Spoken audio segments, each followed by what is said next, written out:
பஞ்சபூத கலசம். மூணு கலசம் வச்சு பண்றாங்கன்னா மும்மூர்த்தி கலசம். ஓகேங்களா? 4 கலசம் வச்சு யாரும் பண்ண மாட்டாங்க. வச்சு பண்டல் ஐயா இருக்குது. அது 4 கலசம். ஓகேங்களா? அப்ப 7 வச்சு பண்றாங்கன்னா சப்த கன்னிமார்களும் ஒரு கலசம். ஓகேங்களா?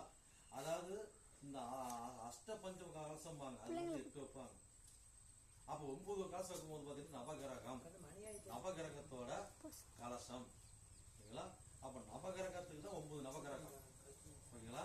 அப்ப ஆதி காலத்துல முன்னோர்ல பாத்தீங்கன்னாக்க 7 கிரகம் தான் இருந்துச்சு. அப்ப சனி ராகுலாம் கிடையாது. அப்ப சனி ராகு தான். அடுத்தது பாத்தீங்கன்னாக்கா அடுத்தடுத்து கணக்கெடுப்புக்காக அவங்களை உள்ளாடுறது அந்த திருவிளையாடு தான். அந்த நிழல் கிரகமாக வந்ததுதான் அந்த ராகு பகவான் கேது பகவான். ஓகேங்களா? அவரோட கேது தான் அது நவகிரகம். அப்ப 2 கலசம் மட்டும் வச்சு பண்றாங்க அப்படின்னா அது சிவன் பார்வதி கலசம். அப்ப ஒரு கலசம் மட்டும் வச்சு பண்றாங்க அப்படின்னா அது விநாயகர் கலசம் தான். ஒரு கலசம் வச்சு பண்ணுவாங்க. ஓகேங்களா? அதே பாத்தீங்கன்னாக்கா இந்த 6 கலசம் வச்சு பண்ண மாட்டாங்க. அதே மாதிரி 4 கலசம் வச்சு பண்ண மாட்டாங்க. 5 பண்ணுவாங்க, 7 பண்ணுவாங்க, 9 பண்ணுவாங்க. அதே மாதிரி பாத்தீங்கன்னாக்கா 2 பண்ணுவாங்க, 1 பண்ணுவாங்க. இதுதான் பாத்தீங்கன்னா கலசத்தோட மெத்தேட். ஓகேங்களா? அதே மாதிரி பாத்தீங்கன்னாக்கா திசைக்கட்டு கலசம் இருக்கு.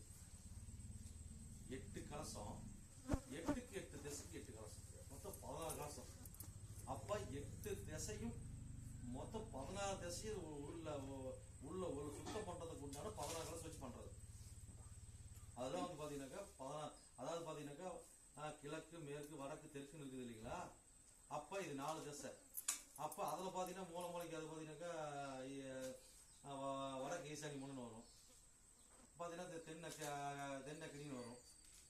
அது பாத்தீங்கன்னாக்கா இது வடமேற்குன்னு வரும், அது தென்மேற்குன்னு வரும். இப்படி 8 திசை. அதுலயும் பாத்தீங்கன்னா கிராஸ் பண்ணி தான் 16 திசை.